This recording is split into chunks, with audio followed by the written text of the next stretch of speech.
Open Your Eyes is brought to you by the Belize Bank, our country, your bank, and Smart, bringing people together.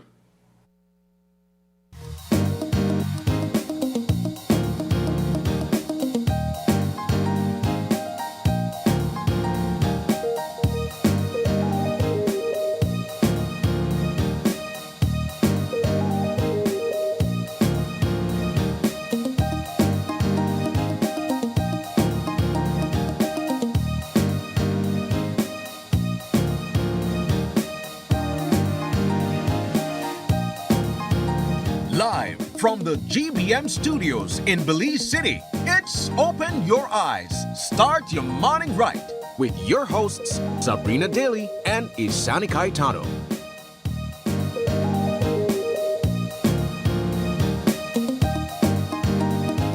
Good morning and welcome to Open Your Eyes. Start your morning right. I'm Sabrina Daly. And I'm Isani Caetano. Good morning. And good morning, Isani. Good morning, Sabrina. Good How morning. are you doing? I'm good, notwithstanding what was a chilly and then rainy morning. It's still quite chilly too. Yeah. And there were some light rains when I stepped out of my house this morning. But there's been some changes in the weather, at least for the start of 2026. Yeah. I know most of us, we've been enjoying the cooler temps, but let's just be prepared because we do live in the tropics, guys. It is going to get warm at some point. Yes. Well, let's jump into some of the conversations that you can look forward to this morning, starting off with BSI speaking on sugar crop expectations for 2026. Also, understanding Bridget Pineda's winning medical invention. And we'll be having a host discussion as well later on in the morning. And that topic is, what role does public trust play in effective policing and criminal investigation? I believe we've had discussions very similar to this. Nonetheless, I'm still looking forward to it. All righty, Sani. So in that case then, let's jump into the 5 things that we believe our viewers need to know this morning. Yes. All right. So yesterday, Belize Telemedia Limited presented its SpeedNet acquisition proposal to Cabinet. Former BPO worker came forward and exposes the scam pipeline. Yeah, that's been an ongoing story we've been Yes. following. Right, and so there's also a discussion about dreadlocks in the police department, right? Yeah. And of course, the Caribbean Court of Justice restores manslaughter convictions in the Hilbert Sutz case. This was way back in 2015, right? And lastly, the European Union considers tariff retaliation after Trump's Greenland threat. All right, so first things first, Yes. there was somewhat of a marathon session yesterday in Belmopan where 3 executives, including the chairman of BTL, presented BTL's proposal for Smart's acquisition to Cabinet. Now, this comes several weeks after this conversation took hold in the public domain, right? And what's left now is the Cabinet to determine its position once BTL has completed its round of consultations, right? So BTL has been meeting with stakeholders and other interested groups in respect of its plan to acquire SpeedNet. This conversation, as we've mentioned, has been taking place for some time now. It began with the proposal to purchase SpeedNet and, of course, 3 cable companies. Well, the cable companies have since withdrew from the negotiating table, leaving only SpeedNet there. Yes. And all of this is still very ripe for discussion simply because people are concerned about a monopoly. And the fact that we came from a monopoly, we opened it up to competition. The plan now is to return to a monopoly, to be regulated by the Public Utilities Commission in terms of prices and other decisions that would affect consumers, right? But yes, so Mark Lizarraga, Ivan Telecom, and another BTL official laid out their plans to cabinet yesterday. And the images that we showed just now perhaps captured the intensity and the rapt attention that was being given to the presentation. It's left now for the Prime Minister after this, so there you go. It's left now to the Prime Minister after this session yesterday to come back now to the people of Belize and once again inform, in part, what was discussed. And I say in part simply because there's this confidentiality when it comes to discussions within cabinet, but this is of public concern. And so, notwithstanding a decision to be made later on down the road in terms of cabinet's position, at least if the PM would come forward and apprise us as to what was laid on the table and so on, that would go a long way in terms of public trust with respect of this whole issue. You know, there's a lot of things that I think is worthy of discussing at this time, aside from the cabinet meeting that took place yesterday. One of the questions that I have is really, what can we expect confidence-wise, or what kind of confidence should we be having about the cabinet meeting, perhaps based on contributions that some of these ministers might be making? A question that I had, that I'm also hearing from other persons as well, has to do with the statutory instrument. I mean, a lot of people feel like the statutory instrument being put in place kind of suggests that this is already a done deal. That question was also posed, I believe, to the Minister of Utilities, Michelle Shabat. Yes. So and he gave some clarification on that. Shane put that question squarely to the Public Utilities Minister, Michelle Shabat, yesterday. And I think Minister Shabat attempted to clear up any questions or any concerns regarding that. But as with everything... I don't really feel like it was that clear, though, still. So yeah, that's where I was going to go. As with everything, there still needs to be further elucidation to provide the kind of understanding and clarity that the public needs, right? So to answer in one or two sentences that, no, this is not a done deal, does not necessarily allay the concerns of the public. I think you need to go a step further and explain why and what the ramifications are and so on. I don't know that we were able to capture that from Minister Shabat yesterday, right? So again, it's still part of a broader ongoing conversation. I'm certain that we will continue to pursue these respective angles. I mean, this is just my personal opinion. I kind of felt like the announcement of the statutory instrument feels sort of like putting the cart before the horse. If you're saying that this deal is not signed and official, on paper, done deal. However, we're putting out an SI already of freezing these rates, you know, until a certain period of time. What I did consider as good news was the announcement that media houses would be seen as essential services. That's good. But ultimately, I still have some concerns. Yeah, well, before we get to the media houses part, right? I think the expression or the use of the word transition is what kind of raised the question there. Yeah. Because if you're saying ahead of a transition, you're right. It gives the impression that this is a foregone conclusion that the government has taken. Yeah. Right? So yes, there's a lot more that we'll dive into with respect of that. But coming back now to the point that you were making just now with essential services and media houses sort of being added to that list, right? This has to do with, in essence, the media house being able to pay its bills, right? Because while, yes, there's an apology that will be sent out or has been sent out by BTL, from what I gather, from what I listened to the chairman, he's saying, look, this all comes down to a notice being given if you're in arrears, right? And if you're not keeping up with your monthly or your bills or whatsoever, then the system is an automated system that just chops you off, right? So I think it's important for all media houses, if you're accessing certain services, you have to be up to time with your payments for those utility bills. Yeah, so essentially, us now being labeled as essential services would just be for utilities, yes? And so we would get a notice ahead of time. That I think the chairman said that we would get like a phone call Yeah. To There's ensure a that system we in know. place where you would be notified in Yes. advance that you're in arrears or the deadline is coming up or what have you. Right? Yeah, well, we'll definitely still be monitoring this. As I mentioned, the SI for me, and I think we kind of, we highlighted a bit of this in our conversation on Friday, but this is just my general point on it. You can let me know what your thoughts are in the comment section as well. But moving on, Isani? Yeah, so we've been covering this credit card situation for the better part of a week now, and I'll put this out there.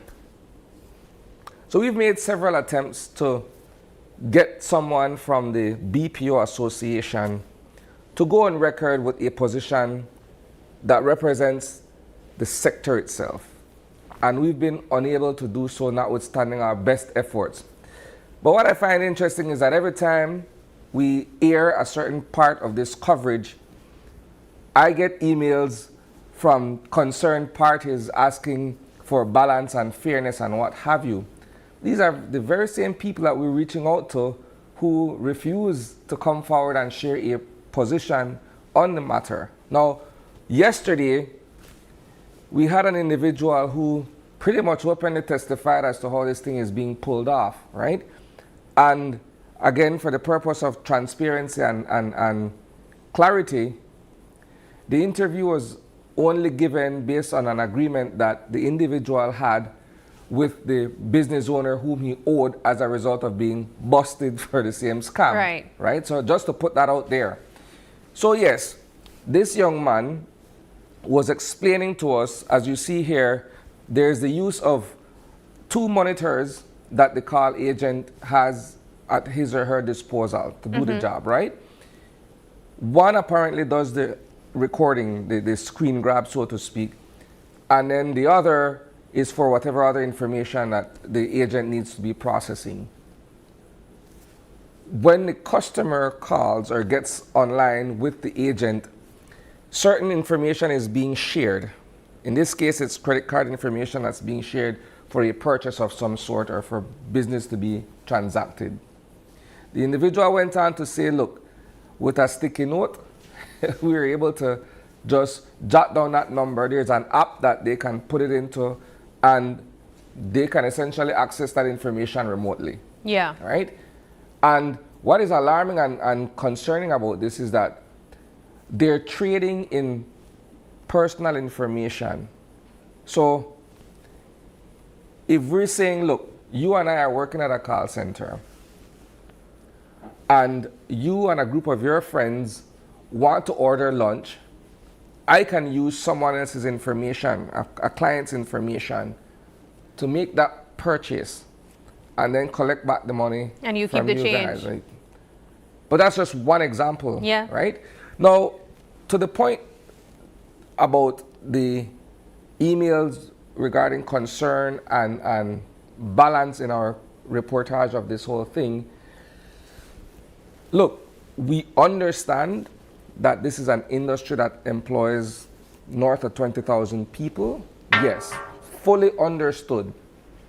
But at the same time, we have to be able to shine a light on what's taking place if there is illegality or criminality that's taking place within the industry itself. Yes. It's as if though, yes, there is tourism, and yes, tourism is the lifeblood of the country, but if there's hanky-panky happening within tourism, we have to be able to report it. It's no different, right? Yes, there's balance and there's the responsibility that falls upon us as the media, but at the end of the day, when we make attempts to reach out to the people who would be able to set certain things straight and we're being avoided, we still have a story to report on. Yeah. We still have a live issue that is of concern to other people who are falling victim to this kind of activity. And I think long and short. A key point that you mentioned, Isani, is that we have been making efforts to hear from the BPO Association. You mentioned that. Paul mentioned that yesterday as well.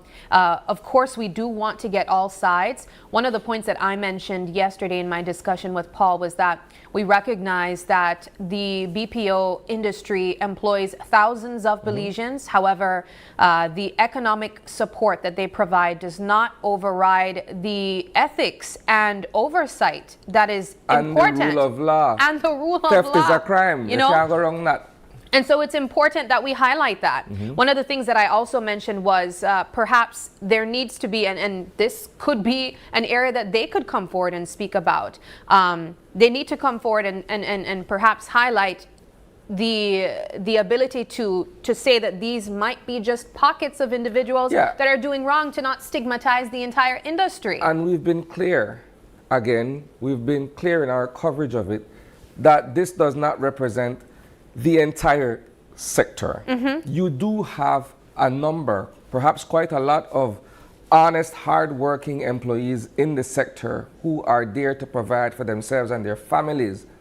But at the same time, as the old trope or the old saying goes, one bad apple could spoil the whole bunch. And it really can, Isan. Yeah. And when we think of the reputation that this could put on Belize, when we think of investors coming forward, further companies wanting to set up BPO companies here in Belize, it's a bad look for the country.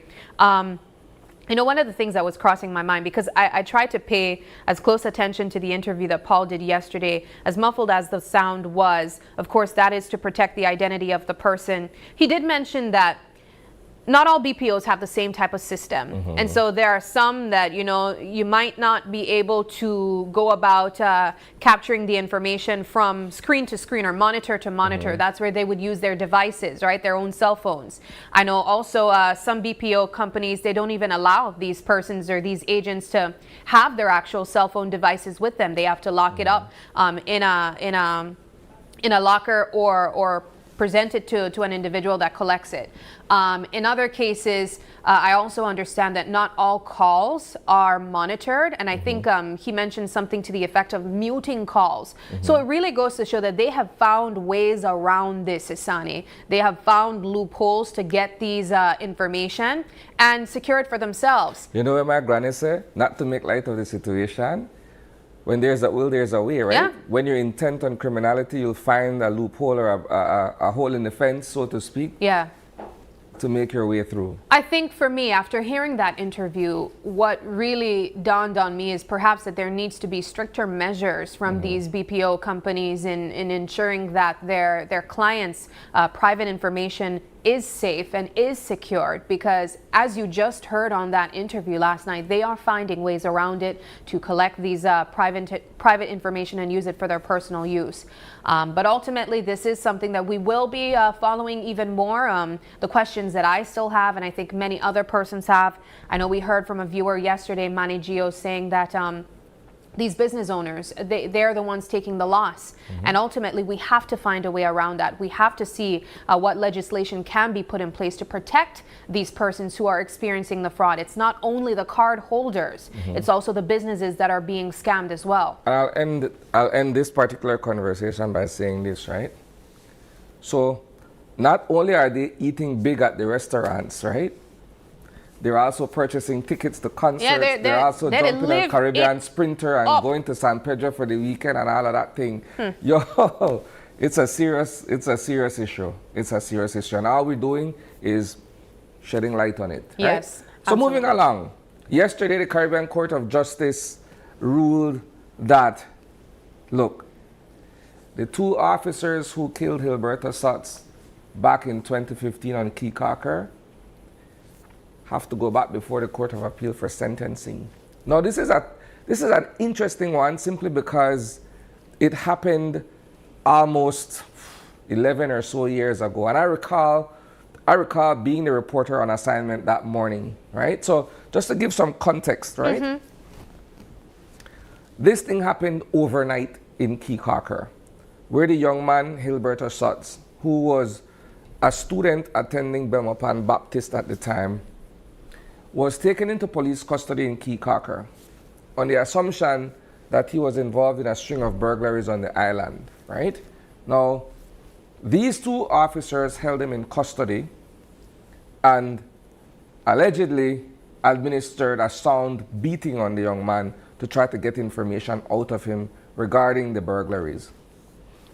Now, another person who was in lockup in an adjacent cell or a holding area did not see but heard the physical abuse taking place. And after a while, everything went quiet, right? He then saw the young man being taken out of the holding cell. Unconscious. Yeah, right? All of that happened within a span of a few hours. And then when it was learned by islanders that this thing had taken place, all hell broke loose on Key Carker. So the following morning, myself and my cameraman, we were deployed to Key Carker amid the chaos that was taking place. I think GSU had to be called in, another element protests, of the police right? department. Yes, I remember that clearly, right? And there was this public outrage about what happened. How could a young man die in police custody under these conditions, under this circumstance, right? And there was this clamoring for justice. And for some reason, justice has proven to be elusive for the Sutz family, right?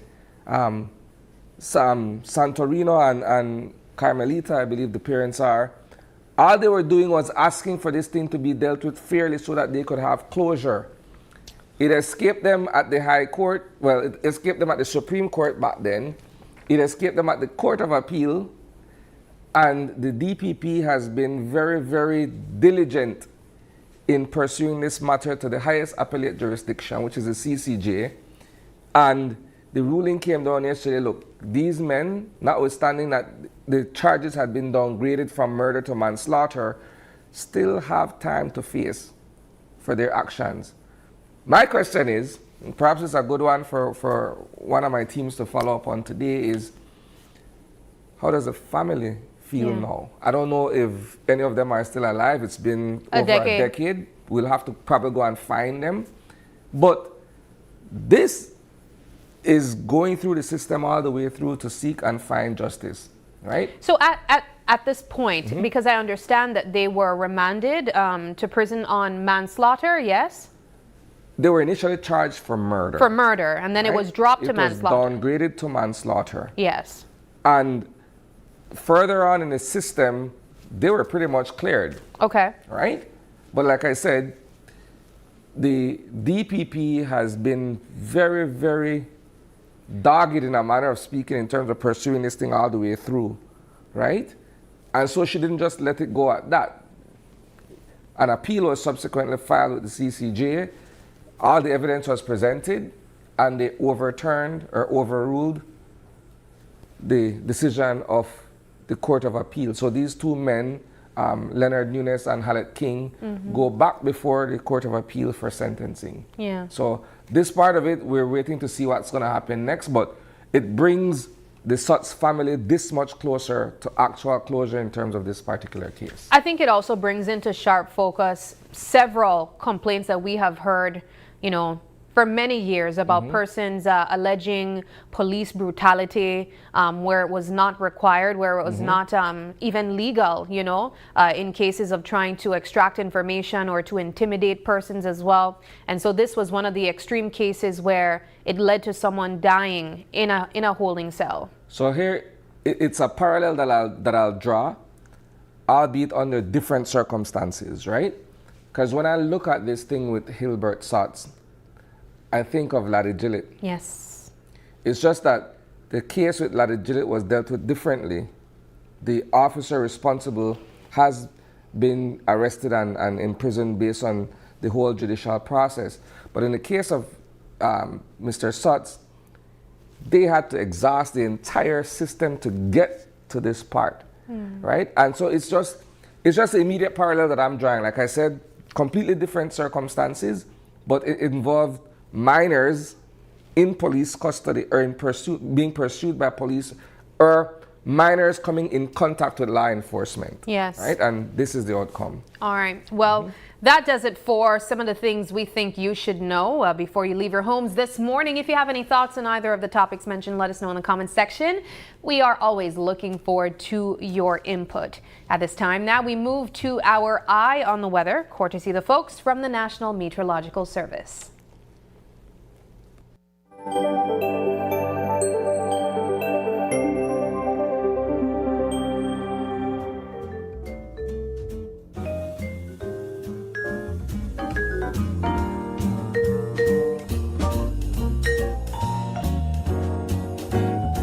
All right, this morning morning's Eye on the Weather calls for generally cloudy skies with periods of rain or a few showers, mainly over northern, central, and offshore areas. In terms of temperatures, today's temperatures along coastal areas will be highs of 80 degrees Fahrenheit, then dropping to a low of 71. Inland, you can experience temperatures of 83 degrees Fahrenheit for highs, then dropping to quite a chilly 65. I know we've been enjoying that chill, Isani. You can expect that even more in inland areas. However, in the hills, they can expect lows of 58 degrees Fahrenheit. And then, of course, a high, still very chilly for me at least, that's 71 degrees Fahrenheit. In terms of extended forecast for Thursday, Friday, and the weekend, for inland and coastal areas on Thursday, you can expect highs of 81 and 84 degrees Fahrenheit, then dropping to a low of 71 and 65. On Friday, that's highs of 83 and 86, then dropping to lows of 74 and 68, again for inland and coastal areas. On the weekend, you can expect temperatures of 85 and 88 for inland and coastal areas, so you can see that it's starting to warm up on the weekend. But the lows will still be generally low with 76 and 70. On Sunday, very similar again, lows of 76 and 72 with highs of 85 and 88. In terms of our marine conditions, the sea state is moderate with winds blowing from the north to northeast at 5 to 15 knots. And the tide, today's low tide will take place at 6:05 a.m. with a high tide at 12:03 a.m. Another low tide will take place at 5:40 p.m. and then another high tide today at 11:44 p.m. The astronomical forecast looks like the sunrise taking place at 6:26 a.m. and the sun setting at 5:41 p.m. The moonrise will be at 8:27 a.m. and will set at 8:25 p.m. And that does it for our Eye on the Weather, brought to you by the folks from the National Meteorological Service. Isani, back to you. Great job, Sab. All right, guys, we're going to take a quick break. When we return, it's all about the sugar industry and what BSI expects from this year's sugar crop.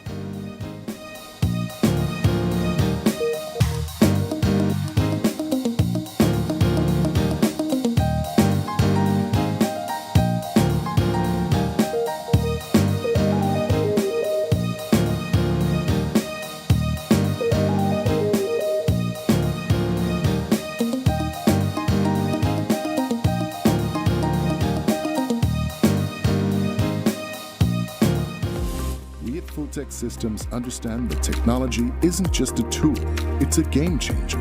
At home, smart devices and AI are revolutionizing daily life. In education, tech is making learning more interactive and accessible for students and educators alike. For businesses and government, it's driving innovation, streamlining operations, and unlocking growth, leveraging tech for better services, infrastructure, and security. At Full-Tech Systems, we help you thrive with cutting-edge solutions, partnering with leaders like Dell, HP, Microsoft, APC, Fortinet, Cisco, and Tomy. We deliver the right products for your needs, whether it's boosting efficiency, improving customer engagement, or scaling operations. Connect with us and let's drive innovation together. Full-Tech Systems, your technology center, where you come for the price, but stay for the service. In the heart of the Cayo district, Calico Jacks is proving that sustainability and success can go hand in hand. When Calico Jacks wanted to move to solar energy, the biggest difficulty for us was the finance. Belize Bank believed in our vision, and we are very happy and grateful that they gave us this opportunity for the financing. Through the Credit Risk Abatement Facility, a partnership between Belize Bank and the CARICOM Development Fund, small and medium businesses can access financing for renewable and energy-efficient solutions with reduced collateral requirements. Here at SCSB, we're grateful for Belize Bank to make it easy for our clients to go green. We're proud to work with businesses like Calico Jacks to help them lower their costs and their carbon footprint. At Belize Bank, we are powering Belize's transition to renewable energy, one business at a time. Together with our partners, we're making sustainable financing accessible for all. Belize Bank, financing a greener, stronger Belize. All right, you're all set. I'll swap out the water inlet valve and everything is running normally. Amazing. So what will be the cost? Oh, for you? There's no cost. No cost? I'm flattered, but I'm actually married. Oh no, nothing like that. It's actually part of our 1-year warranty policy. Oh, well, that makes sense. Don't worry, it happens all the time. Really? No. Belize's only full-service GE USA dealer. Full service, full warranty, full selection. GE Appliances. Good things for life. Available at Design Depot. All in one place.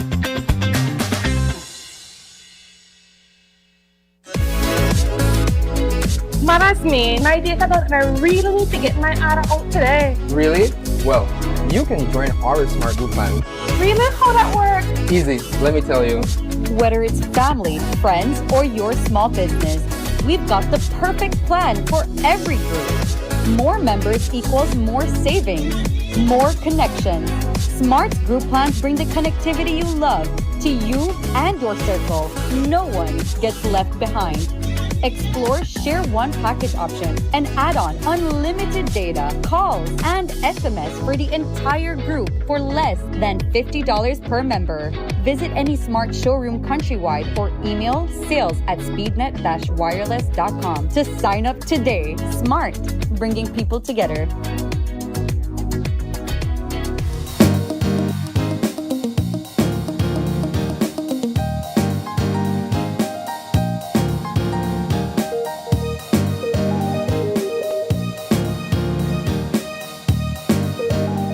And welcome back. The following two-part conversation this morning is all about the sugar industry.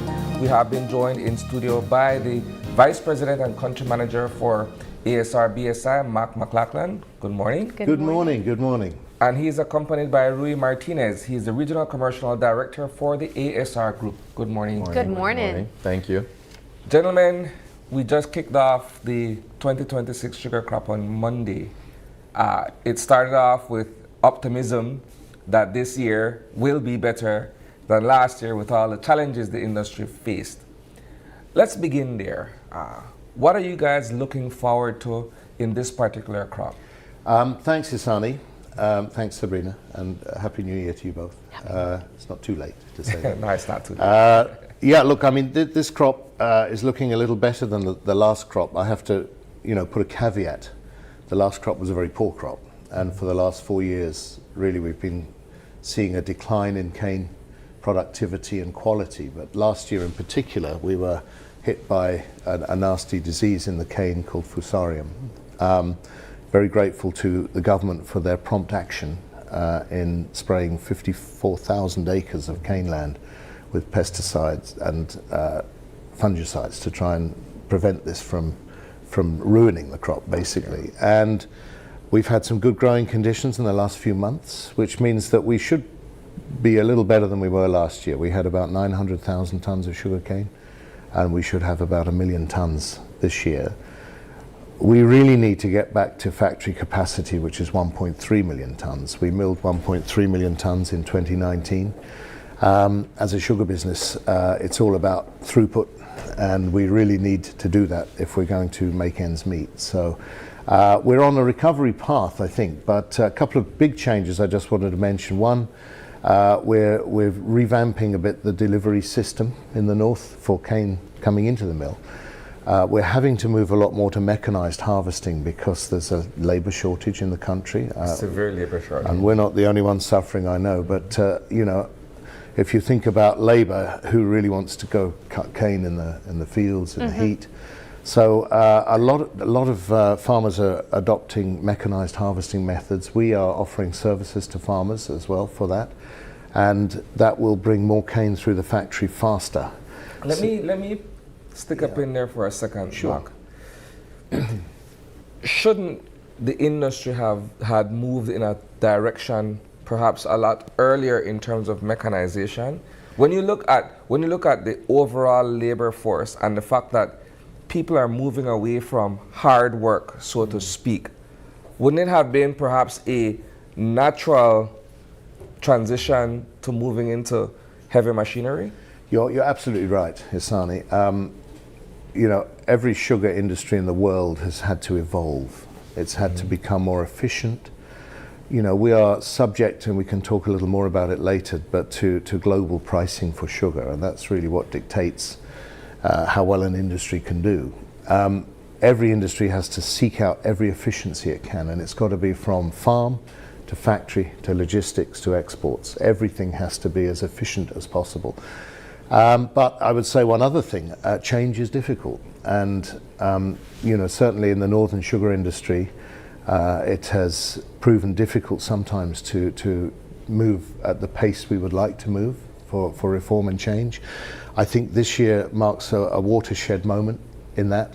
We now have very clear government support for the kind of changes that need to happen.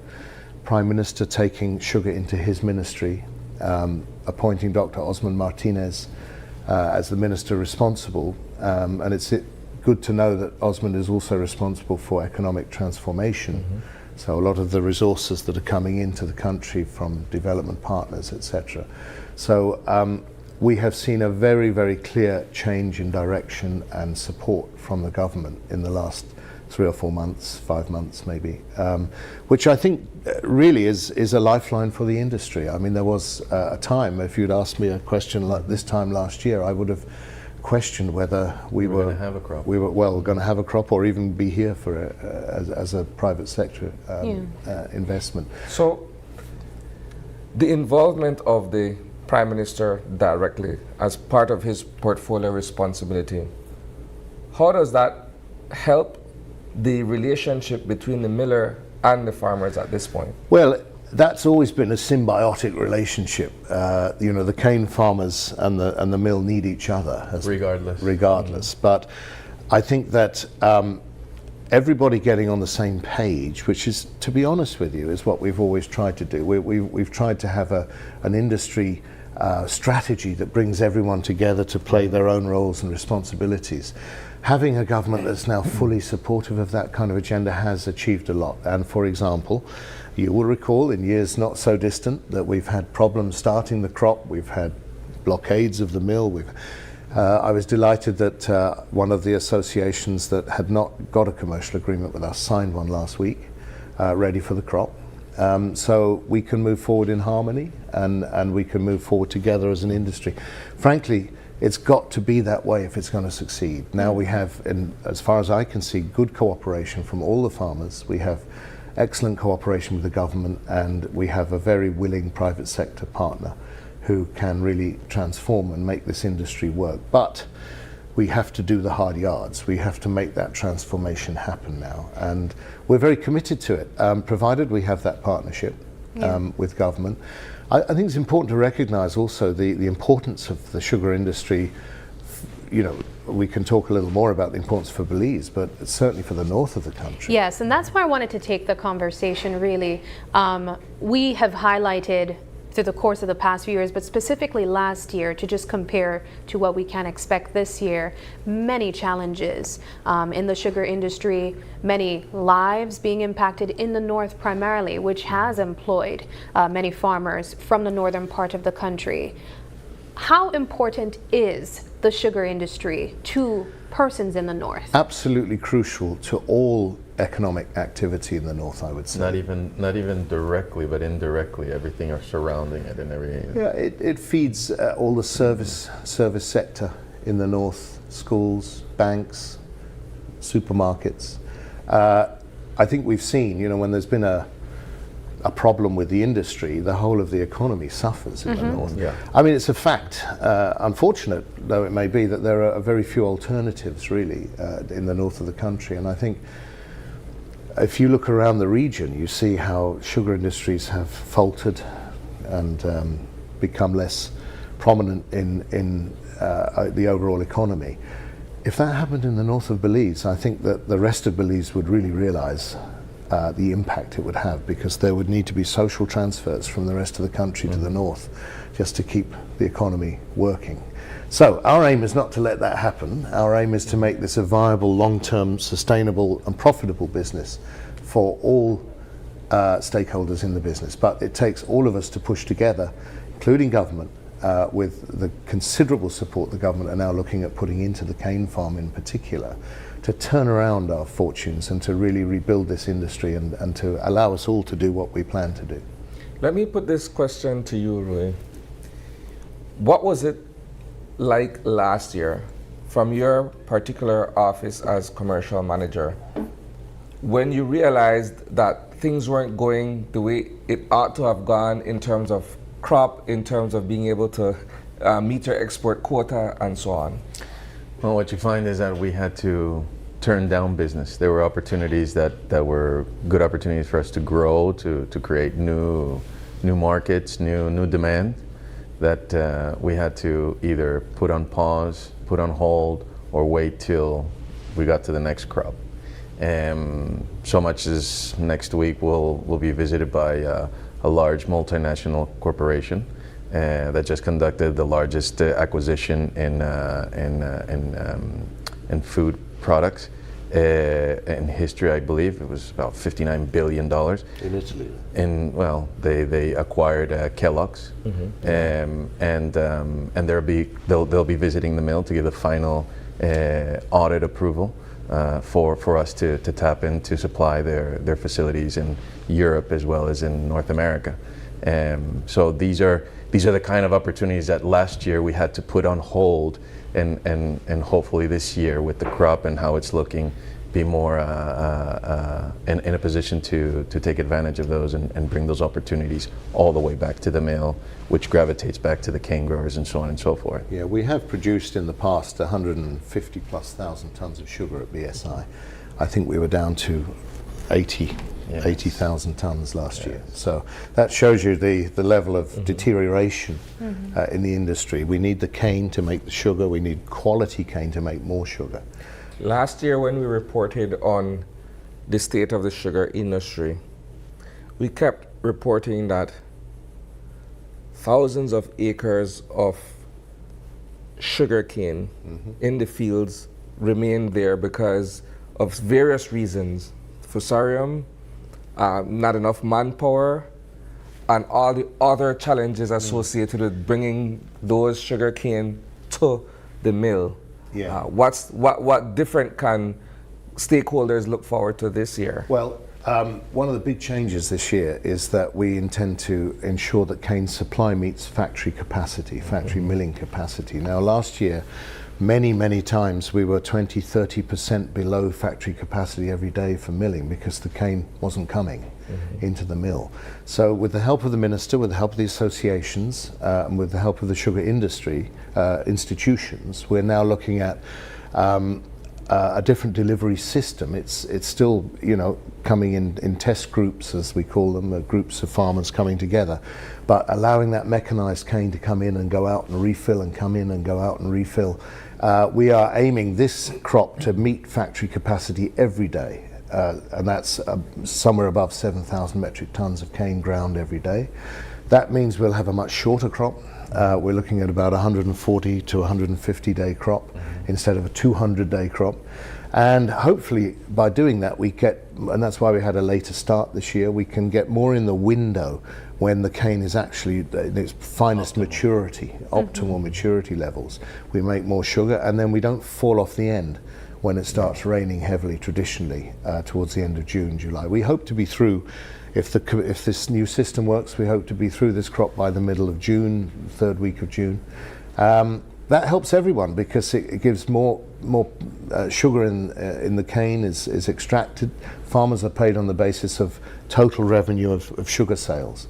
So the more sugar you make, the higher the cane price at the end of the day. So there's a point of interest for me, only because it reflects back to a moment in time where things got very heated in the sugar industry. This would have been roughly 18 years or so ago with the introduction of the core sampler. Yes. Back then, it was seen as the industry or the miller forcing it upon the cane farmers. This time around, it's on a voluntary basis. Let's talk about that a bit. Sure. The Commission of Inquiry that the Prime Minister commissioned to look at what needs to change, what needs to modernise, renovate within the sugar industry, to modernise it. All 4 cane farmer associations, it shows how things have changed. Yeah, considerably. Actually asked for a core sampler, so we have responded. We bought a core sampler in the US last year. It's being installed right now. And it will be operational by about March, but I stress at this point for information purposes. So we'll be inviting those cane farmers who want to know a very accurate readout of what is in their cane, what's in their cane truck, particularly how much pole they have, how much sugar they have in their cane, can come and test it in the core sampler.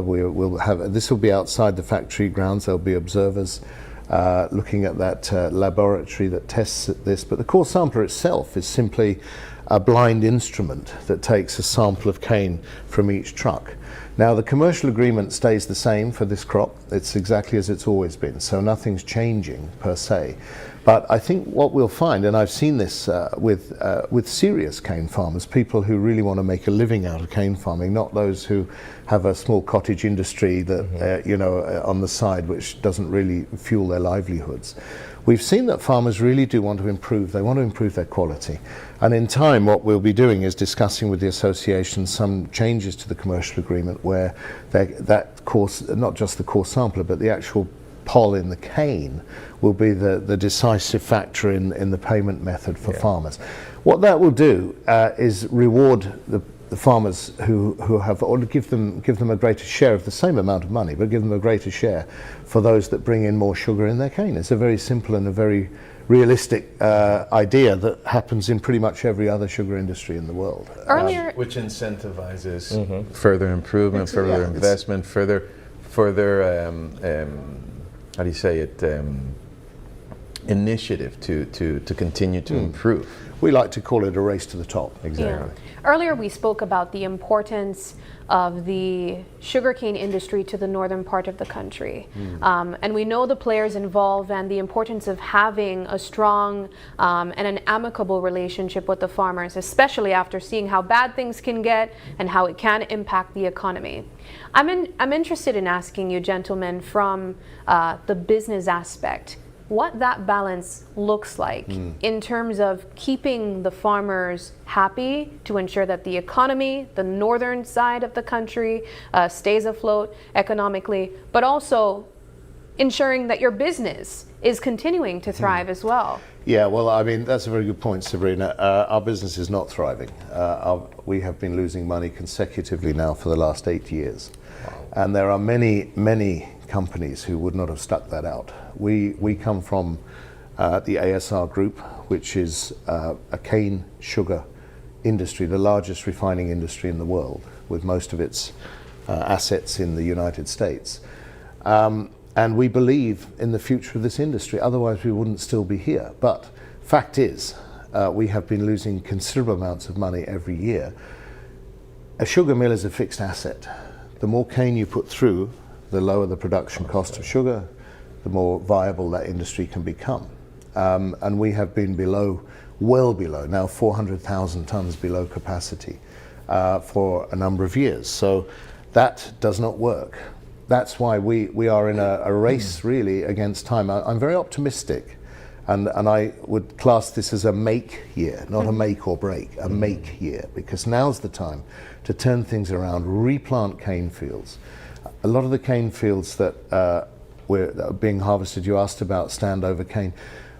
Cane cutters won't go into those fields because there isn't enough cane to cut in the field, and they're not going to make enough money. They're going to have to walk all over the field trying to find cane to cut. So part of what we're doing is helping farmers to rejuvenate their fields by offering replanting services now from BSI. Government is putting money into the DFC. We have secured $25 million US, 50 million Belize dollars from the Green Climate Fund for a climate resilience project, which will help replant cane fields. In our pilot projects, all of those projects, when it comes to replanting, part of it is to prep the land, even though it might not immediately, when it's be cut mechanically. prepped for mechanical harvesting. looking towards, looking to the future. But our pilot project proved a couple of years ago when we first started it that you could move a cane field from 9 tons of cane per acre to 34. So you can imagine the difference in revenue for farmers. Now, of course, it costs money to replant that cane field, but we're offering an agro credit service, which basically is over 7 years repayment, which, remember, the cane doesn't need to be replanted every year. You can go for 7 years, maybe a little longer sometimes without replanting. And then you have the 5 Cs coming in as well. And then we have the climate change group, 5 Cs, with this Green Climate Fund support coming in. Farmers will receive, those who are part of the program, 40 cents in the dollar subsidy to replant their cane fields. Never going to have another opportunity like that. Have they been accessing that credit? It's coming. They have. Or has it been generating interest among? For sure. Oh, yes, for absolutely. Sure. We're looking this year at doing 2,000 acres of replant. I want to go up to 10,000 acres a year. That is what it would take to really get this crop up to where it needs to be. And believe me, we have 65,000 acres of cane land. There should be enough land there for 3 mills. 3 mills or a much bigger mill, which is where we would like to go. So essentially what I'm hearing is that for the past 8 years, almost a decade, it hasn't grown to its potential, but you stay here because you see the potential. Yeah, I mean, the potential in Belize is enormous, and it's not just, that this is a wider conversation, but it's what Belize has is a lot of land for sugarcane. It's got a grade A sugar factory in the north. It's got another very excellent sugar factory in the west.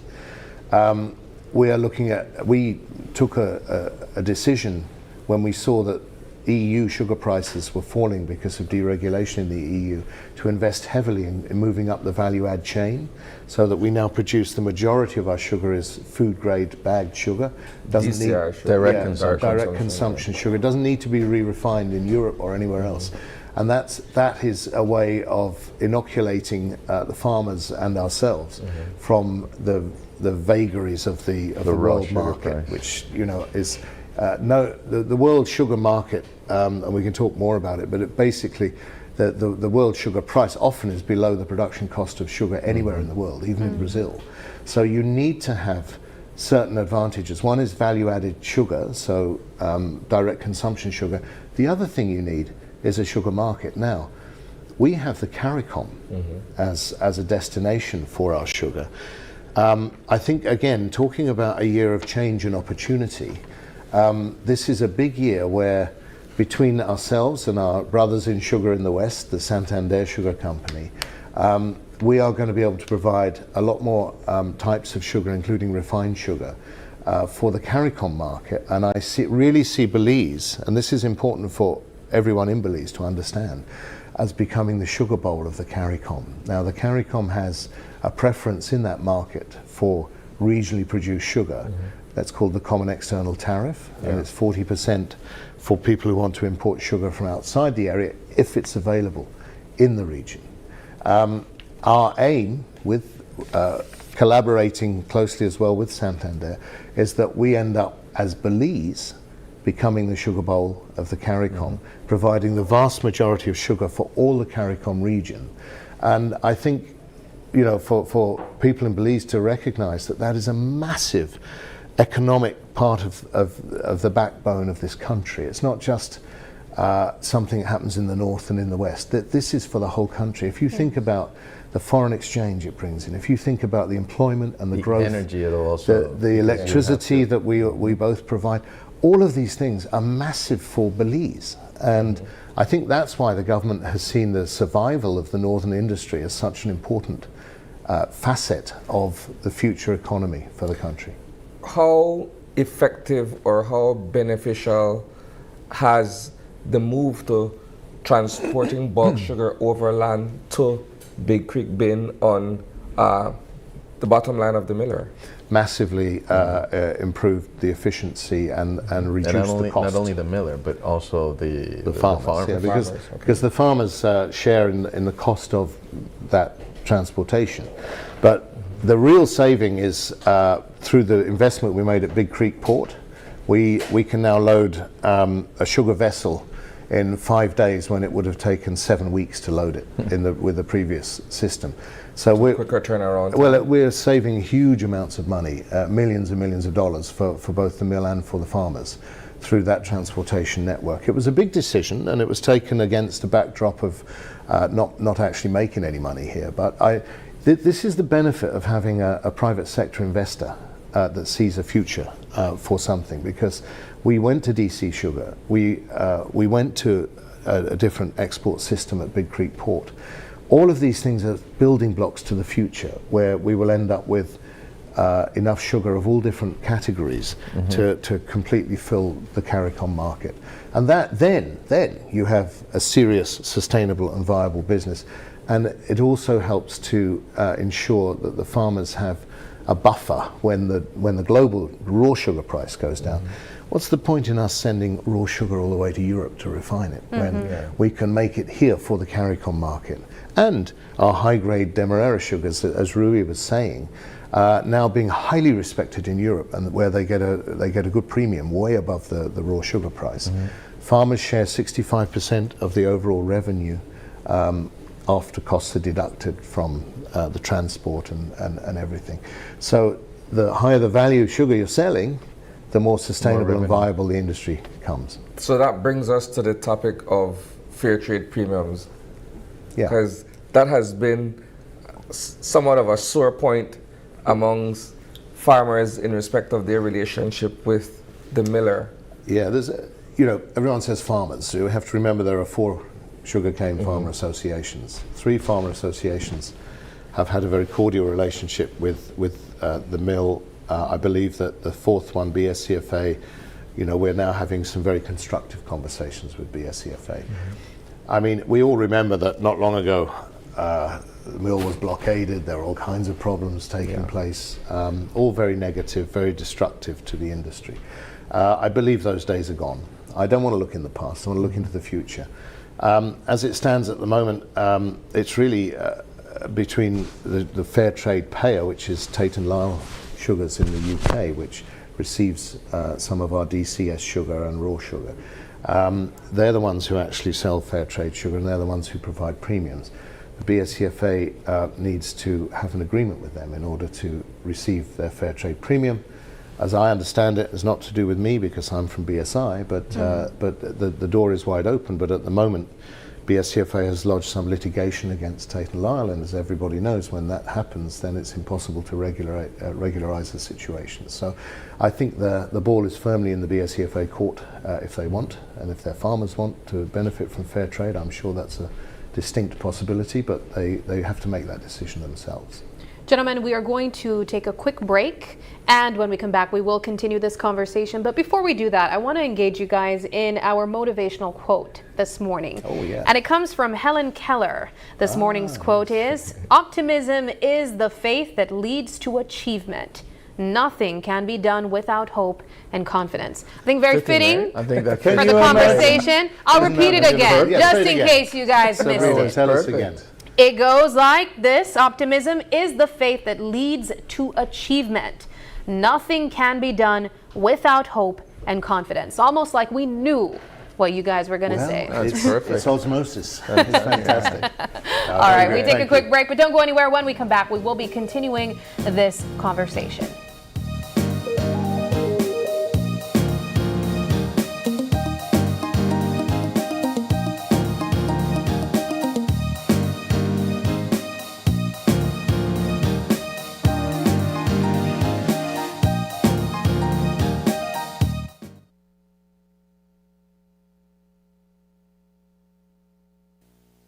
Hello, friends. I'm Dr. Bob Roberts with another 60-second sermon from God's Word. The Bible says in Proverbs, "A man that hath friends must show himself friendly." The Baron Bliss Lighthouse in Belize City reminds me of a lady by the name of Florence Martis, who was born in 1868. She was the unmarried sister of a lighthouse keeper in Savannah, Georgia. Day and night for 45 years, Florence would go down to the waterfront near the old lighthouse and wave a welcome to every ship entering the harbor. Sailors lined the rails to watch for the person who was always there to greet them, waving her apron in the daytime and her lantern at night. Thousands of strangers from around the world had their homesickness erased by Florence Martis, who became known as a waving girl. Because of the friendship and goodwill she shared, the city of Savannah, Georgia built a statue in her honor. Our world would be a much better place today if there were more people like Florence Martis. Why not share a little kindness with a stranger today? In so doing, you will gain friends and be a lighthouse pointing others to Christ. Today's 60-second sermon has been presented by Christian Foundations of Faith in cooperation with the Baptist churches in your area. Come to banquet, find your way. Engines roar at the break of day. Volvo outboard, surf the waves. Castrol oil is what they crave. Live with power, feel the sound. Heavy machines shake the ground. Riding Honda, feeling proud. Rev it up and shout aloud. Feel the wind against your skin. Now so wide, let's begin. At banquet where dreams ignite. Gear up, let's take flight. Kohler's power runs our towns. JCB lifts heavy pounds. Find the tools to build your dreams. Banquet's got the best machines. Grip the wheel and never slip. Feel the rush, it's time to trip. Every brand you know and love. Banquet fits you like a glove. Feel the wind against your skin. Now so wide, let's begin. At Banquet where dreams ignite. Gear up, let's take flight. Banquet, equipment, parts, service. We represent quality. This January, it's time to jumpstart your 2026 with Cellular World. Stay connected with a new smartphone starting at just $119. Find tablets for kids, students, professionals, and creatives starting as low as $129. Create unforgettable memories at home with clear image and sound on a new smart TV starting at only $369. Take your music everywhere with JBL headphones and speakers that keep up with you on all your adventures. Or level up your fun with the latest video consoles and gaming accessories at the best price. And enjoy a fresh start at home with appliances designed to make everyday life easier. Jumpstart your 2026 at your nearest Cellular World location. Belize City, Belmopan, San Pedro, and Orange Walk. Or contact our virtual store at 615-5141.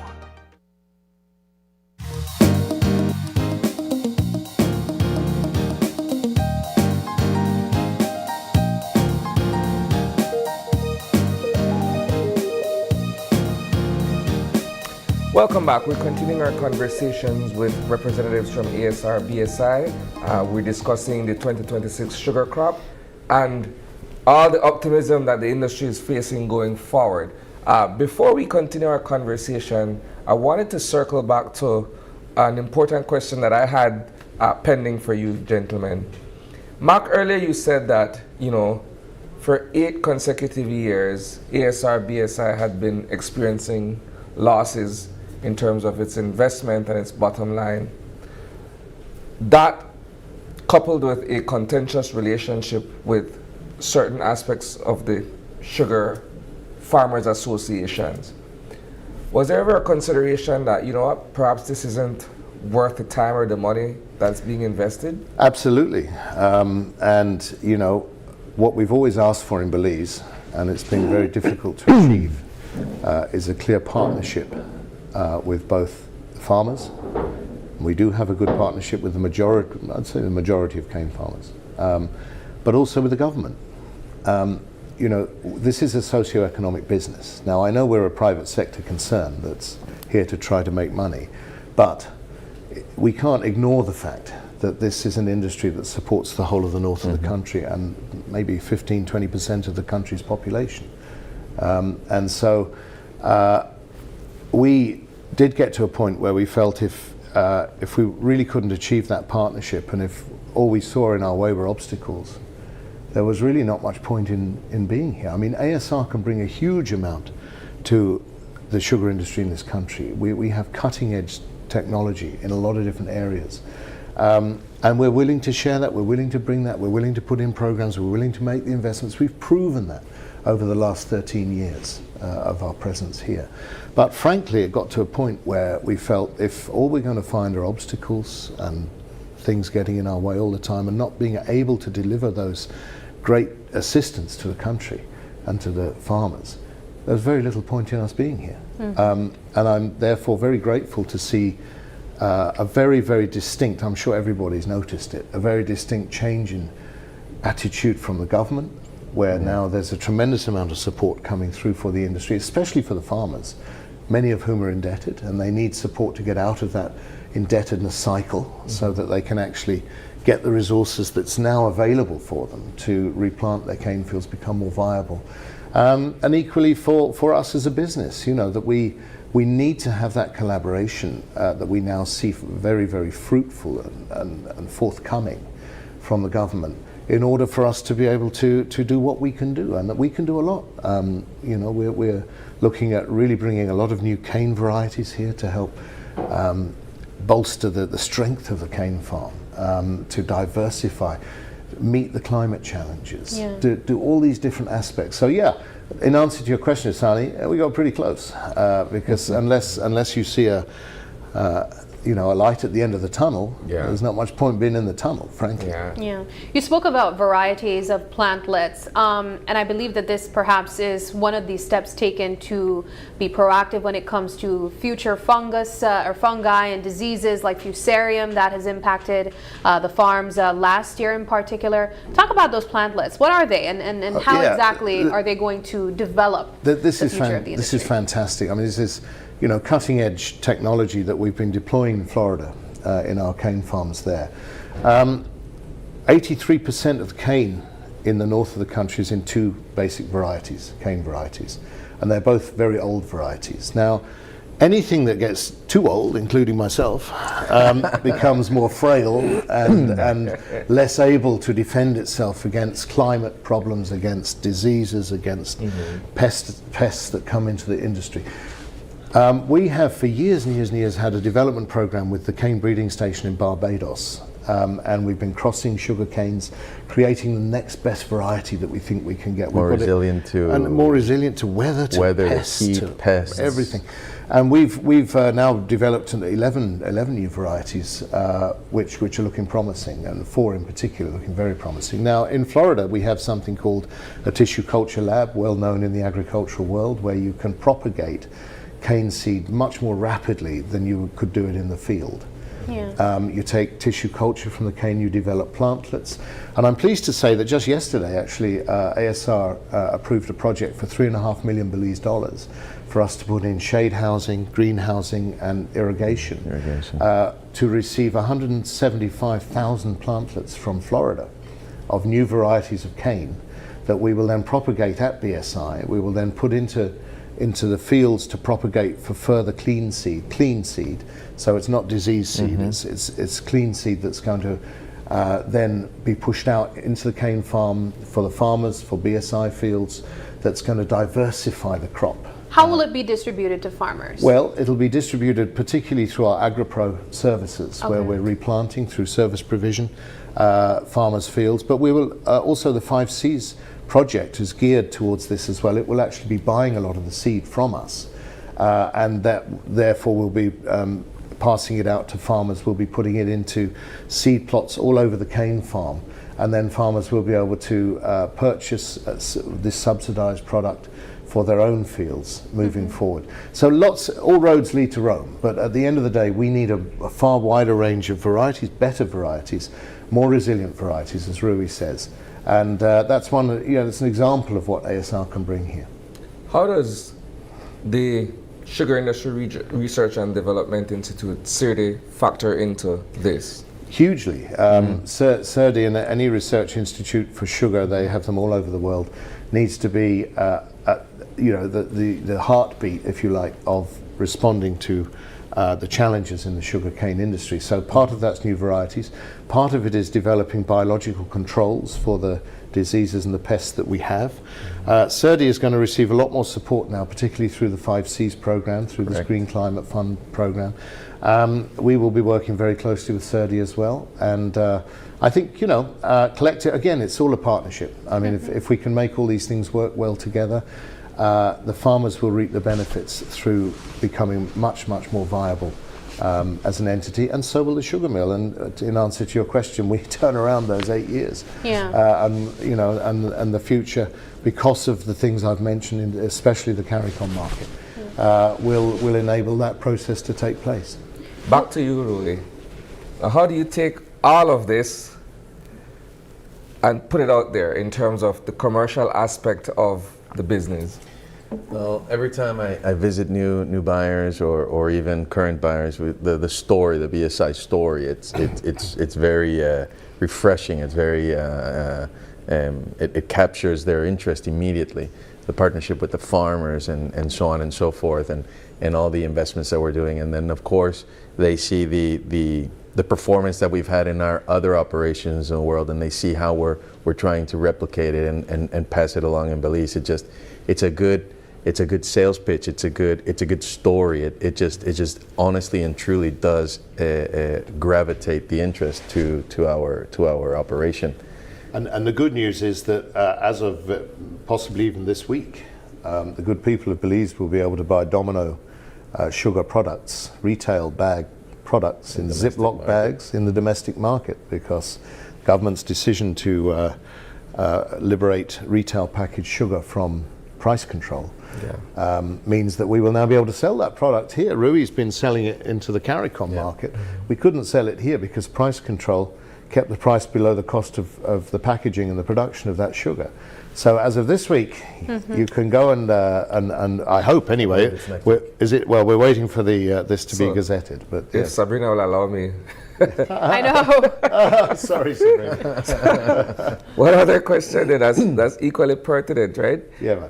Is the perennial issue of contrabanding and the taking of locally produced sugar into other markets. So the price has been, there's an announcement that the price locally will go up simply to kind of ward off the idea of selling it to Mexico or Guatemala illegally. Let's go. Oh, the thing is that the prices domestically were so depressed the last time that I believe the brown price was back in 2001. Belize cents, which is well below the number 11, well below the raw sugar price, the global raw sugar price. And especially 2001 was the last time it went up. And especially with the neighboring countries.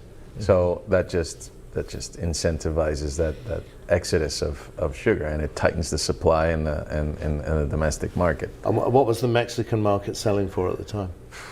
The Mexican market got almost all the way up to 78 cents US. That's like 140 cents Belizean. And ours was being sold at 34.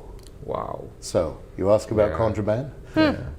Okay, so I mean, look, raising the price of sugar, if brown sugar hasn't been increased since 2001, what other product has not gone up in price in 25 years? I mean, everything has gone up. This was long overdue, and to be honest with you, and we've done all the research, I mean, the actual impact on the pocket of the consumer is not huge, because people don't tend to buy a huge amount of sugar, and really it's been subsidized. The farmers, we have been subsidizing that for so long.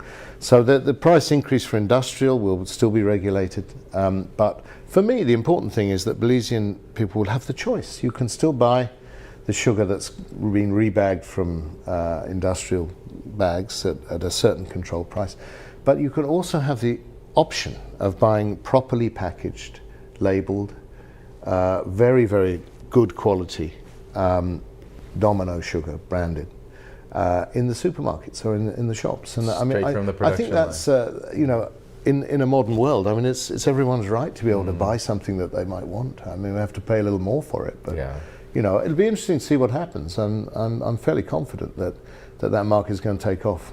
Yeah. You spoke about measures that are being taken against climate change. We spoke about the plantlets. One of the things we didn't expand on, especially with deliveries, were road conditions as well. Yeah, a lot of the farmers expressed challenges in delivering their products to the mill because of road conditions, and then the rains stopping production from or infrastructure development from taking place.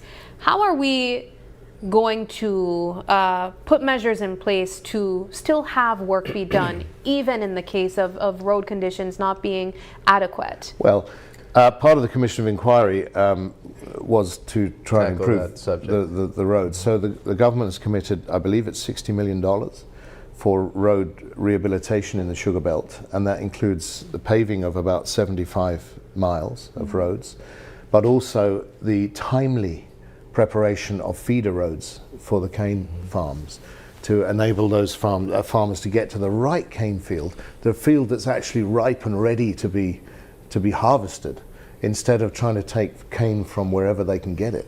You know, all of that means more sugar. It all means more revenue at the end of the day. So the government have put in a certain amount of support already this year. The late start of crop, I think, helped because it gave a little more time to fix some of those feeder roads. But I think we'll see the main input over this next year when a number of the main arteries are going to be paved. And a lot of the other feeder roads, the conduits, and drainage is very important as well. You don't build a road and then block off all the drainage that you need to take the water off the field. So again, government support, I believe it's the right thing to do. That's a legitimate responsibility for government to ensure that the infrastructure is appropriate for the business. And we're very grateful for that, this renewed level of support that's coming in for the industry. So ways to go yet, Sabrina, but nevertheless, I think that the work's been done on which roads, and that will be taking place during this year. We're speaking about the future at this time, but we still have to reflect on just perhaps the past in a lot of ways that are leading us to this point where we are right now. When we think of 2025, what did trust and communication between the millers and the farmers have to do with presenting the relationship that they have now going into this new crop season? Well, I'd emphasize again, you know, we've had an excellent relationship with 3 cane farmer associations throughout. I think they were formed in 2015. And, you know, they've been around for 10 years now. We talk all the time, we discuss things, we move forward. It's not been at all antagonistic. Obviously, there are some differences from time to time. What do? You communicate, you discuss, you overcome them.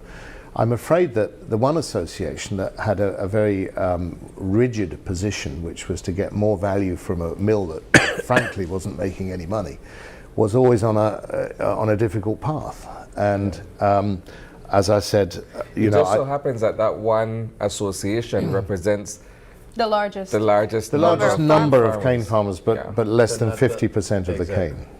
So look, it's important, and we want all farmer associations to be collaborating, working closely with the mill. We want to help all cane farmers. We're here for everybody.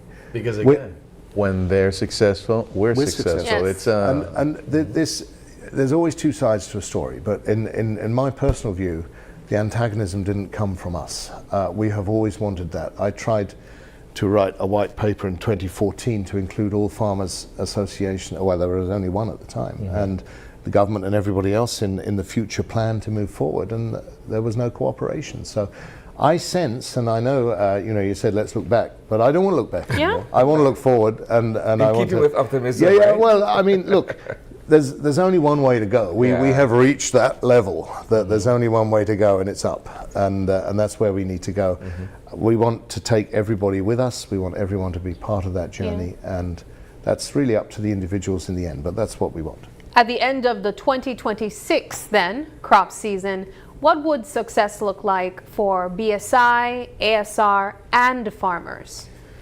I would say above 1 million tons of cane. More cane. More cane. and a steady delivery that meets factory capacity. Very important. We are not going to get anywhere near where we need to be by the end of this crop, because 1 million tons of cane doesn't cut it. We need minimally 1.15, just even to keep our head above water. But what we really need is 1.3, moving upwards. At that point, when there's too much cane, we will expand the mill. and we will be able to receive more cane. And that's where we want to go. What is it? Upward. At the end of the day, throughput is what you guys need to be able to be successful. But going back to that point, once we get to that point, will the mill be expanded? I think that if the tendency is upward, that would be triggered. So it will be there by the time we get there. There's been a fallacy for a long time now saying, oh, the mill can't receive the cane. The mill has milled 1.31 million tons of sugar cane in the past. The mill is a grade A mill. If it gets the right material, without a lot of mud, without a lot of extraneous matter, it can certainly perform even better than that. But absolutely, I mean, the oversupply of cane is the least of our problems. Yes. That is a simple one. Then we just expand the mill, we make it process more cane. That's a very, very simple answer. You were about to make a point. Well, I was saying, Max, is that if we get the higher quality and so on and so forth, less extraneous matter and mud, but we have tried to put more investment to try to mitigate those things. The mud belt is one. Yeah, that's a new investment again for this year, that we've installed a mud belt to take mud out of the system faster. What it does is it takes it out the clarifier, it compresses it, then it sucks the moisture out, and the moisture, which contains sugar, goes back in the process. And that basically should help us not to slow down too much when we get inundated with mud. We try to, because again, both sides, their success, the cane fields are successful, the cane growers, the mill is successful, and so on and so forth. It's not just a one-sided point of view. There was a question that I wanted to ask earlier, but it escaped my mind. Perhaps I can bring it back really quickly. We have been talking about several investments that are available to farmers to develop their businesses further, and of course, which would lead to having more cane, delivering more cane to the mill.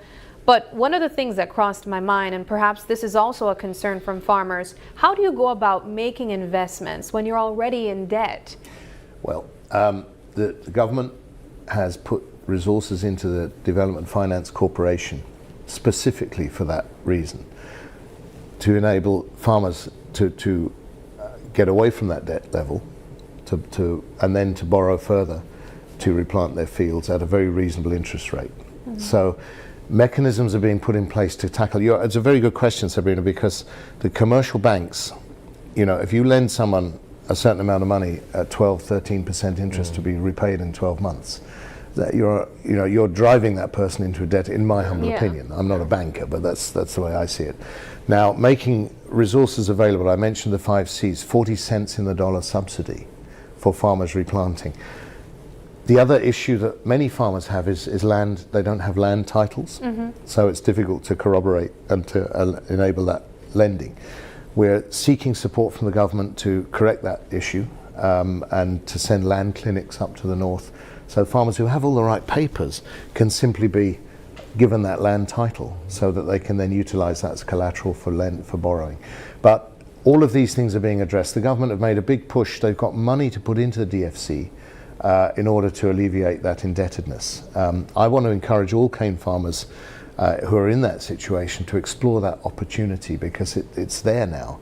The take-up in the DFC has not been great so far, and I think it's maybe a communication issue, but that we're looking at all angles. The Commission of Inquiry report looked at a lot of these things, and I think has come up with some pretty good solutions. So speed is of the essence, but change is difficult. Yes. But we're all optimistic, as per your quote. Because if you're not optimistic, what's the point? But I do think that all of these angles are being tackled, and service provision to replant.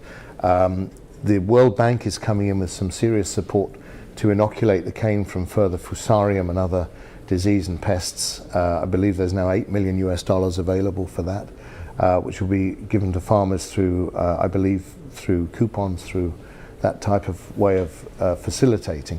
We need more service providers in the industry. I think that we'll see in the future a number of farmers and farmer associations will start providing services for their farmers as well.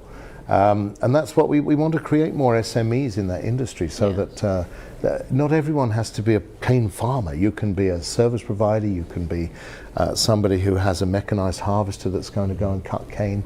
There's lots of different ways of that industry energizing economic activity. We have a lot of resources coming our way, but we're going to need them, and the farmers are going to need them. I think the way I put it normally to our staff is we have all the pieces of the jigsaw. We now have to put it together and make a beautiful picture. And the sooner we can do that, the sooner we can all get out of this. We're indebted. Everybody's indebted in the sugar industry. We need to get out of that, and we need to move forward and make this a real success for Belize. All right. Well, gentlemen, this has been a wonderful conversation. We thank you for your time. We appreciate also the opportunity that you've given us to share with our viewers by extension of what we can expect this 2026 crop season. We wish you guys all the best. Thank you, Sabrina. Thank you, Asani. All right, at this time, we take a quick break, but don't go anywhere. When we come back, we're going to take you on a little bit of an adventure with April. She visited the sleeping giant, and so we're going to show you what her experience looked like.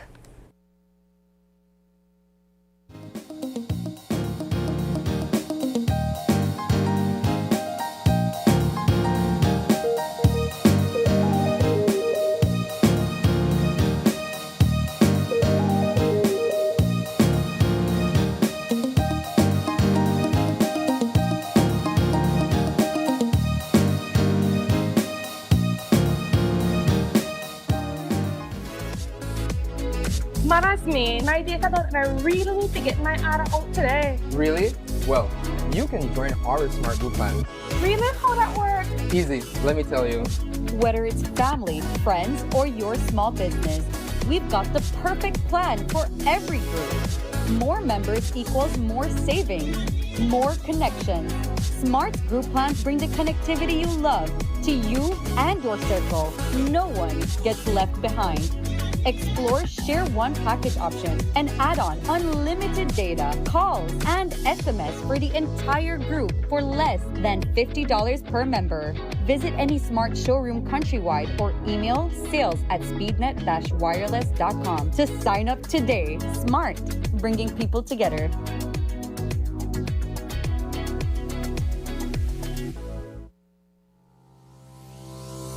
Need to submit your sickness benefit claim online and have a physical medical certificate? Here's how you can do it. First, go to ssbportal.org.bz and log into your My Social Security account. Next, on your dashboard, click Benefits and choose Forms. Review the requirements, then click Continue to proceed. Click Apply under Sickness Benefit to start your claim. Review and confirm your banking information. If it is not correct, select No and follow the steps to update your banking details. If your banking information is correct, select Yes. Next, if your illness is not related to an injury at work, select No and proceed to upload your medical certificate. Select your claim period and confirm your employer details. Read the declarations and click each to agree. Click Submit and you're done. A confirmation email will be sent to you. Your employer will also receive an email with your claim details and a request for your salary information. If needed, submit your sickness benefit claim online and receive real-time status updates.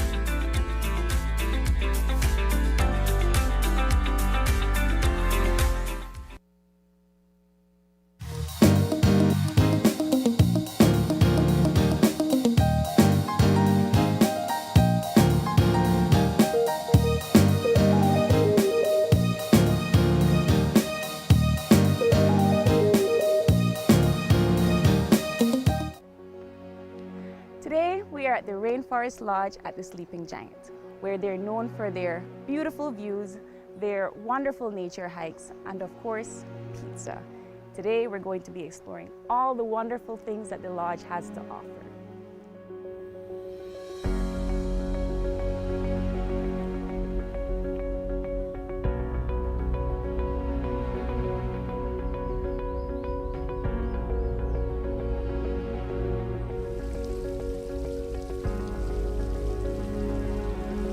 So joining me today, I have Tony Pot, who is the General Manager at the Rainforest Lodge at the Sleeping Giant. Hi, Tony. Hi, welcome. Nice to have you. Thank you for having us.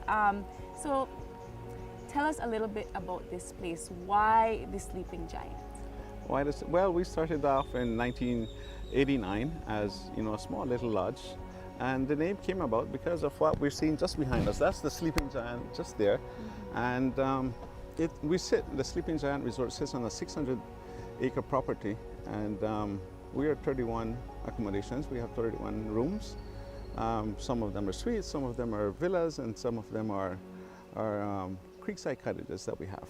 For those guests that visit us and don't want to do an excursion out, we have so many things on property that they can do. We have hiking trails, we have hanging bridges, we have kayaks, we have night hikes, all of those little things. If they come with kids and families, we have things for the kids. We have feeding the fish, we have rabbits, we have the chickens. They can pick up eggs, so it's an adventure for families, all in one. Where are we sitting right now? This is called the nest. We wanted to call it something different. The nest was the perfect thing, and it sits on this huge tree that you have the option of going all the way up and sleeping on that little net up there, and guests enjoy this little area. It's a nice view of the Saboon River. We have also some viewpoints known as the gazebo. That's not like a 20-minute hike up, but the view is spectacular from all of the valleys around and all of these mountains. Sleeping Giant, we really focus on having that disconnected feel from all the other resorts. If you notice on the property, there are some areas where you will not have a connection to Wi-Fi at all or phone service. So we really try to tap into that disconnect to reconnect part of like health and wellness. Also diving into that, we have our orchards, which supplies all the restaurants on properties as well as the other ones in Hopkins and Placencia. So we try to bring that farm-to-table concept at the forefront as well. The yoga decks are there, and we encourage our guests to use every single inch of the property. We have the kayaks down at the river that they can use. It's open to everyone. We have families that are here. The kids can use the courtyard where they can go. They can play with the ducks, the rabbits, anything really. And then we have the Mayan cooking class, which is offered to guests. It's a book tour. It's an event, and you have that down at the riverside. I noticed also that you have more than one restaurant here at the lodge. Can you tell us why you've done that? Well, with Sleeping Giant being away from the city and it's right in the highway really, we want to have options for our guests, so you can dine in at Don Tonito's, which is our pizza house, which we know you're excited about.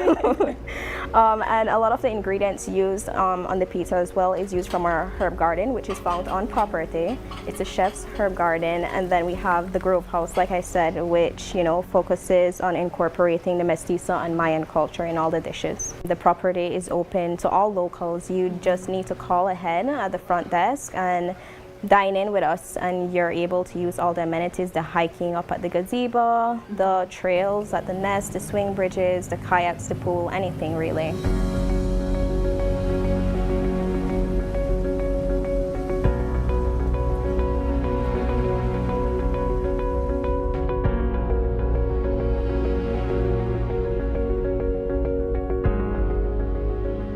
So shall we move on to lunch? Let's try the pizza. All right. All right, hi Harold, how are you? Hello, hi. So we're gonna make pizza today. Oh, sure. All right, so can you walk me a little bit about how you get started? The first thing I start is when one guy asked me to come right here, and he tell me that I want to learn pizza, and I tell him that I really want to learn because I love pizza too. You love pizza too? Yes. You like to eat it? Oh, yes. So then you have to make it good? Yes. All right, well, let's go That's make right. some good pizza then. Oh, sure. All right. So tell me what makes your pizza so special? My pizza is because I do it with love every time. What are the sizes of pizza that you serve here? Is 10 inch, 6 slices. Yeah. So I'd like to make some arugula pizza. Arugula pizza? Yeah. Sure. Great. I have to see how the pizza come out. Oh wow, that's perfect. It's circular. Yeah. Next. Do you want arugula instead? Yes, I'll do mozzarella. Oh, you add the mozzarella first. Yes. Nice. Sauce of garlic sauce with olive oil. Perfect. And then we put the ham. Yeah. And that's it. Real ham steaks. No sauce? No sauce, like that. All right. First thing we do is stretch it. See the size we want it, 10 each. We'll put it in the fire. Then we go. So this is a technology that the smoke doesn't come out to you. You can stand here and you don't feel much heat, but in there it's very hot. So what happens? The smoke just goes up. This is new chimney. So all of this is new. Okay. New little technology here.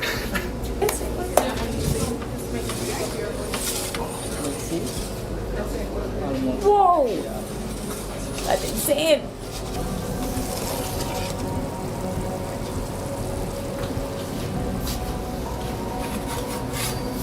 Wow. So I noticed that it's an arugula pizza, right? So where's the arugula? Right now, we will meet the arugula. All right.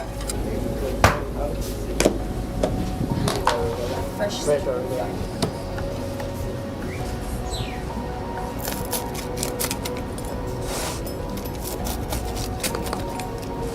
And then I will get the arugula and put it in top.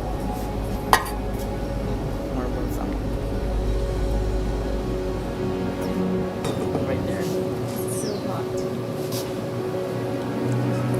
Some cheese.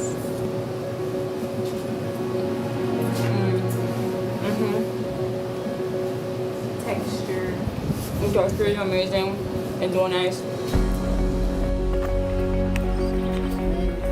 Have your meat lovers.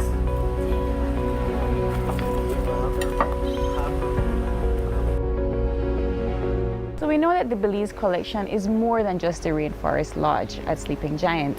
What other vicinities do you all offer under your collection? Well, we have sister properties down south, down at Hopkins Village. We have the Jaguar Reef Resort. We have the lodge at, we also have the Villa Margarita, Almond Beach Resort. And also something new that just came on that we just got is another one down in Placencia, known as Umaya. So that one is also under our care now. That was a recent one, so we're working on those different little amenities and stuff that you will all know shortly what we have. So now we've done a full tour, we've had good pizza, we've met great people, and it's time for me to take a nice peaceful kayak down the Saloon. See you later.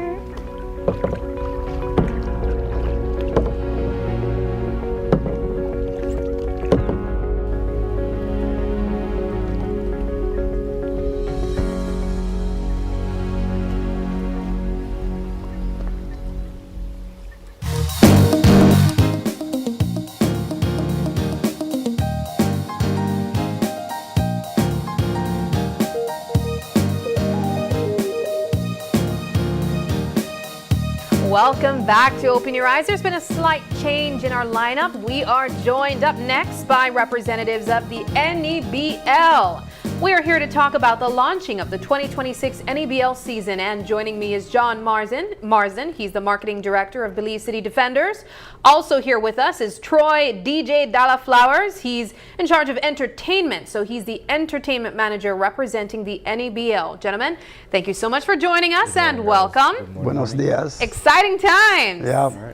Thank you guys for having us. There's a lot of excitement around the NEBL coming back on the scenes. I know there's been quite a hiatus, about 3 or 4 years. How long has it been, John?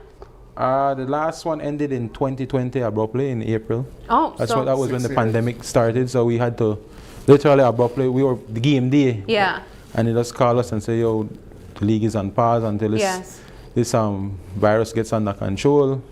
It hasn't even felt that long, to be quite honest with you. But I'm 5 years older now. But Belizeans are very excited about the return, I can tell you that. And there's been a lot of buzz surrounding this new season. There's so much to jump into. So let's begin with what was the determining factor that said 2026 will be our comeback year? For the league and the owners and managers of the league, it's always hard to jumpstart a league right? The hardest thing is to get sponsorships, to get your players motivated, get them back into the mix of running up and down and getting back, because everybody there on holiday, everybody finds a hobby to do, so to speak.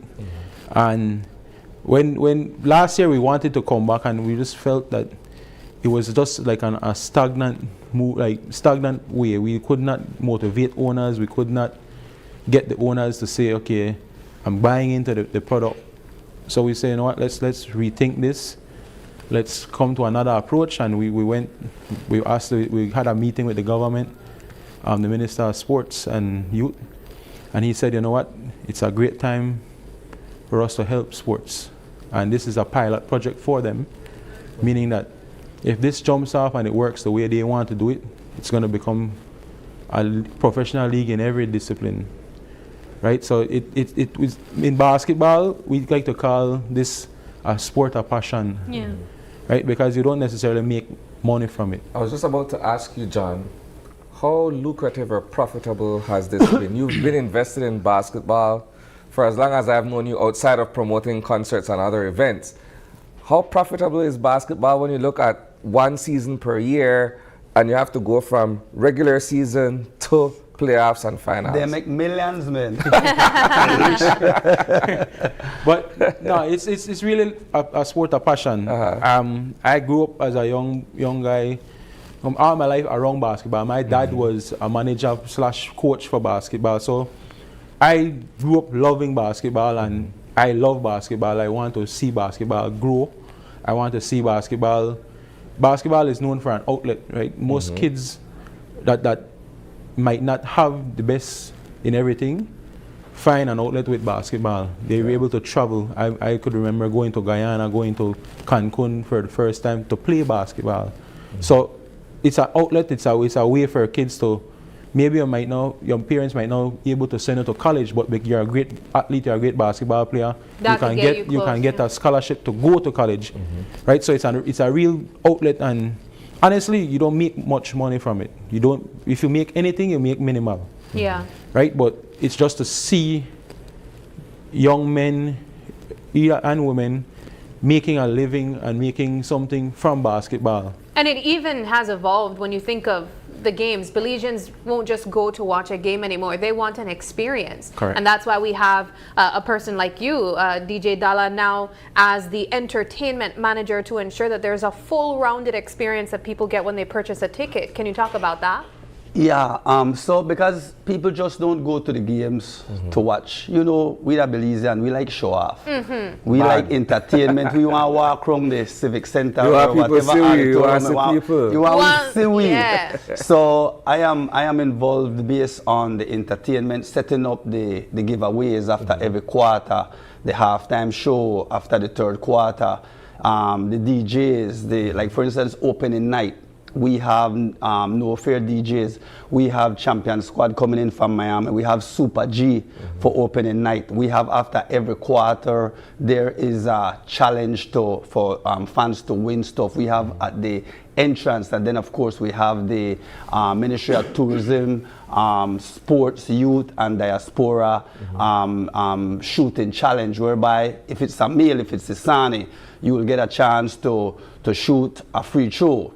And then from a layup, then a free throw, then a three-pointer and a half court. And if you make that every home game, you get $5,000. Whoa! If it's a female, then you shoot a layup on the left, a layup on the right, a free throw, and then a three-pointer, and you win $5,000. That seems doable for me. I don't know about I think it's doable for females. Yes. So I think every home game you have that $5,000 Ministry of Tourism, Sports, Diaspora, Youth Challenge, you could win. So what the NEBL and the ministry is saying, that if we do for one, we do for all. Yeah. So at some point, Super G wanted a Kayo, Super G wanted a Orange Walk, Dangriga. So it's like that. It's inclusive league rather than, it's kind of unbalanced. Dangriga can't get this and this one because Belize City, and then you have the two main Belize City teams that I always figure then are the teams, but I will say I think Orange Walk. I don't want to be biased, but I think Orange Walk give the running trouble. rebels will give defenders a run for their money.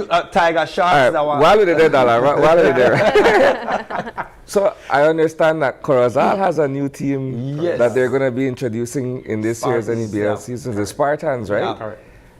You've sized them up already. Have you seen who their players are? So we are defenders. We prefer to focus on defenders. We just prefer to. We are outwork everybody. So we put in our work. We kind of focus on ourselves right now. We're building a what we believe to be one of the strongest teams in the league. A new team from scratch, or some of the returning players? So we have 6 returning players from the defenders from the 2024 season, because that was the last season the defenders played. Yeah. We have returning Nigel Jones, of course, Devon Campbell, Shane Pratt, Raul Vanegas, Alejandro Baptist, and what am I missing? You look for that entertainment man. So I'm How about some new faces? Can we expect some new young faces? We've gotten younger. Basketball is about youth and be able to run up and down and jump high and do what we need to do on the court to get the edge. So we have that young man that is a very promising point guard from the Belmopan. He played last 2024 season with the Belmopan Trojans. His name is Jaden Lopez. Sorry. We have Jason Orozco. He's a small forward playing from he played for the Belize national team, the U17 national team, very young man. We have 2 amazing, what we believe amazing imports. One is a more quicker version to Nigel Jones, and the other is a center power forward jumping out of the building. All right. Kind of reminds me of Zion Williamson from the NBA. We're very promised about them. They come into the country at the end of the month to get gel with the defenders. We have another host of young talents. We've gotten, I think on the team we have at least 3 players under the age of 18 years as well. Oh wow, that's good. That's pretty young. Inclusion, you have to bring the young boys. We need to see them elevate. They all play with the Belize national team, and we have promising. We think they're promising key pieces to build the defenders to go forward, right? It's been roughly 6 or so years since these guys have represented the defenders, but we know most of them, they've kept themselves busy. Yes. How do you go about ensuring that there's still that quality? You know, people will come and they will expect that the defenders will perform, that this is the team to ride with, because that's the feel that I kind of got when I started watching basketball. You'll go with the team with the work, you know, where you could expect the same level of performance every time they're game. The defenders has a culture, and stemming back from the 2020 season, we had the coach Darwin Poppy-Leslie. He is known to most young ballers as the greatest they've seen for the generation. I think he's one of the best I've ever seen play basketball in Belize. He has an identity to him. Right? That man would outwork every basketball player in a Belize just to be called the best. And he instills that every night in the defenders camp. Right? He goes and he stops the workout at every minute and tells them this is the correct way how to do it. Do it again. And if I mess up again, we are run. So Poppy is part of your coaching staff? Poppy is the head coach. Okay, the assistant coach is Brad Neal, Limber Graham, everybody know him as Prince, and Paul Swayze. Right, that's our coaching staff. I had a cheerleader. Let's go back to the entertainment aspect of it quickly. All right, so Dala, you are responsible for that. This is countrywide, so wherever the game goes, you go and you set up the entertainment. Well, there's games every week across the country in the district except for Punta Gorda. And so I will be liaising with the team owners and whosoever is their entertainment person to go through the entertainment schedule for the week. We have the NEBL girls who will be traveling around, and we'll look for one more. I think Sabrina would fit the what do the NEBL girls do? Like cheerleaders. Let us go on there. You got it. Unfortunately not. But I could help your scout.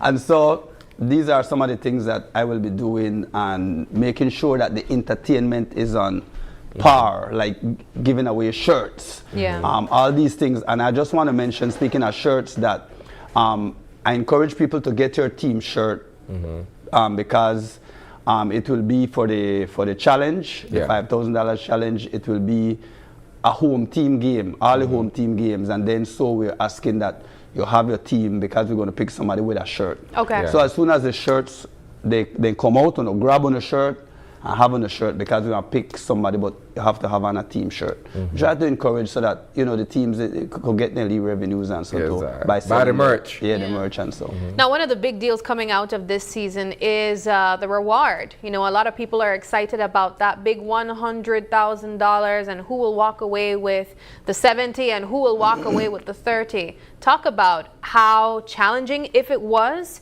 to be able to reach this target of a reward for persons who would be winning first and second. Challenging, of course. We are in times that most businesses find it hard to sponsor sports. We are very glad that we able to raise the funds through the government, through private sector, raise this fund. So I mean, this is the first time any cash prize at this magnitude, right?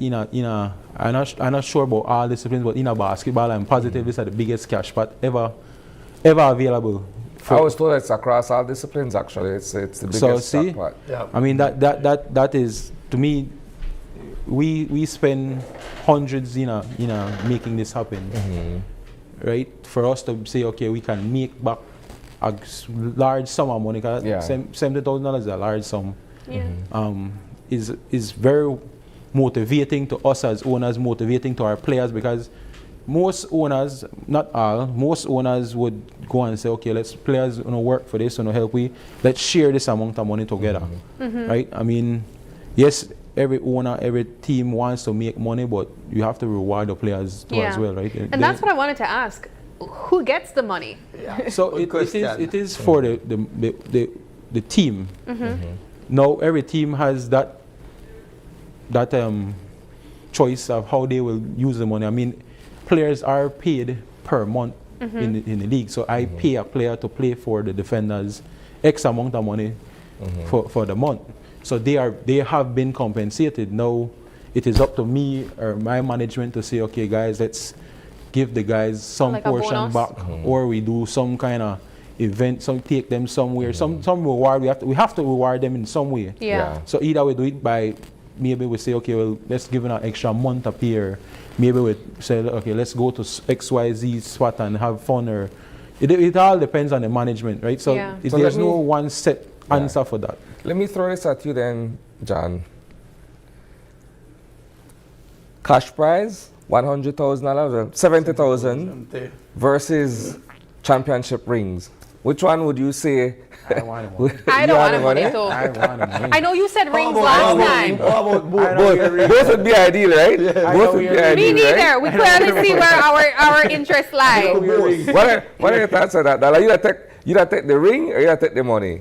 I think for me, bragging rights. I pride myself in having certain things, and so you wanted the ring? I love money. I don't need dollars, so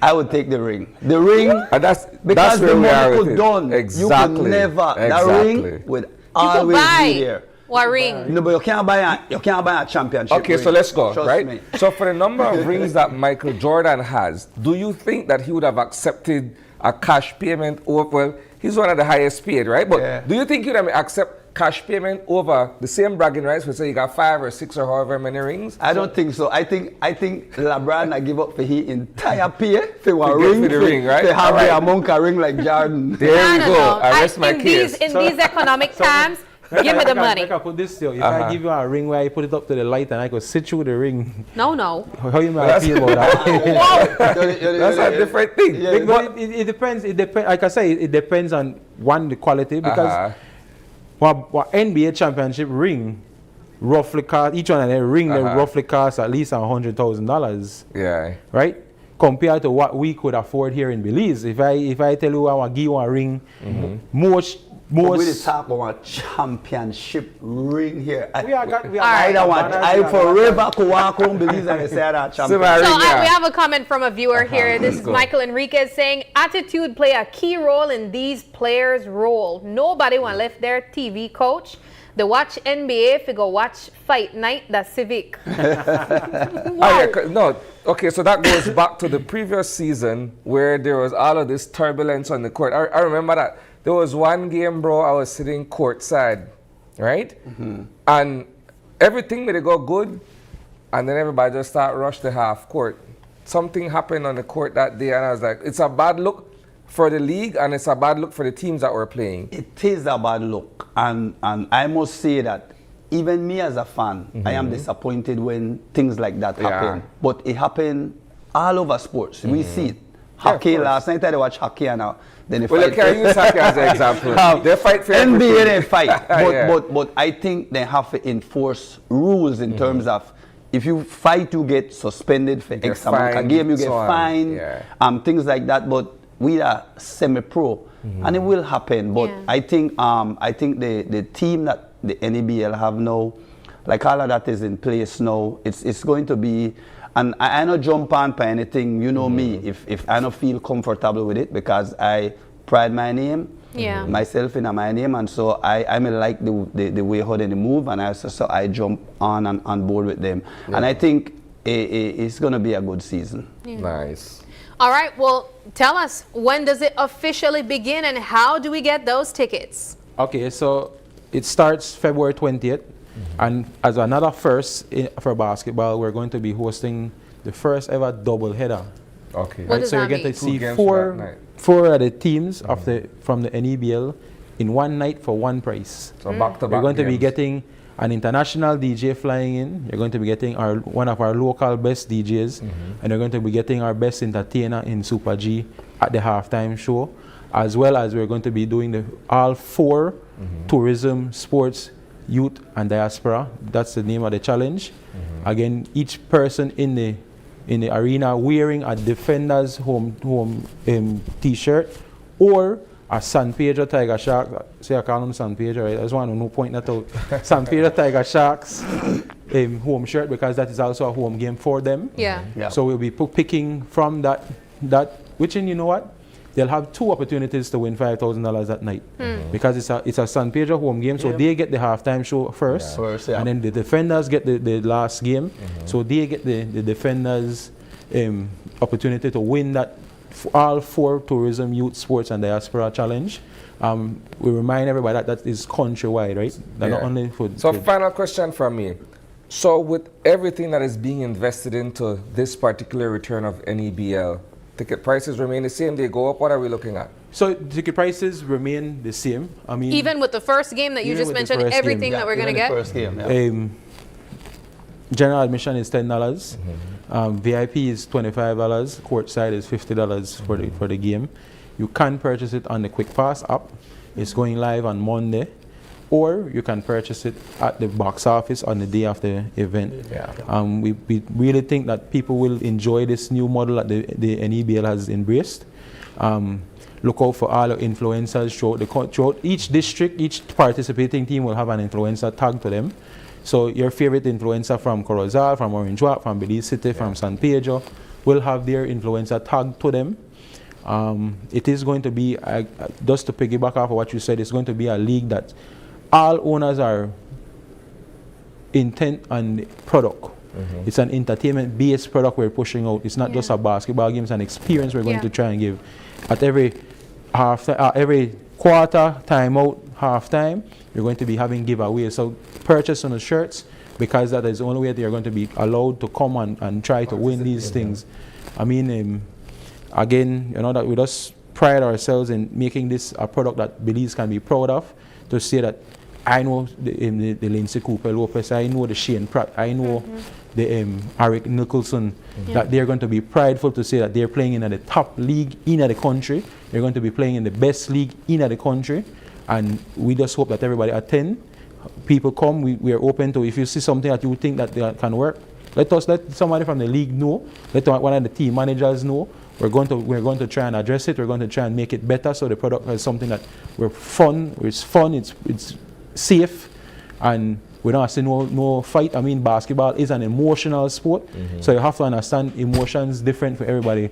When I get angry, different from when Dala get angry. When everybody get angry, is different, right? But we all have a onus on the public to put out a good entertainment base game, right? Well, gentlemen, we only have 30 seconds left, so this is your opportunity to so invite out everybody on Friday the 20th. The first game will be between the San Pedro Tiger Sharks and the Cayo Western Ballers, and then the second game will be between the Belize City Defenders and the Orange Walk Running Rebels. So that's a rivalry where they go on between the Rebels and the Defenders. So I know if the Defenders want to defend the city or Orange Walk and coin the sweetness and run it out. Yes. So when you come out, Super G, Champion Squad, No Fear DJs, the $5,000 shooting challenge. It's going down Friday, 20th, next week. Thank you very much, gentlemen, for joining us. This is an exciting time, and we can't wait for the first game to officially begin. All right, at this point now, we do have to wrap things up, but we want to say thank you to everyone who joined us this morning, tuning in, and as well to our guests. It is January 21st. If you're celebrating a birthday today, happy birthday to you. If you'd like to give a birthday shout out, or if you have any questions, comments, or concerns, you can send us an email at oie@greaterbelize.com. You can also catch us on Facebook, that's Open Your Eyes BZ, as well as Instagram for behind the scenes contents, that's OIE Belize. You can even call us or text us on our OIE phone number, that's 675-2555. But please do us a favor and join us again tomorrow when you open your eyes. Start your morning right. Until then, keep your eyes, your mind, and your hearts open. Have a wonderful Wednesday, Belize. We'll see you tomorrow.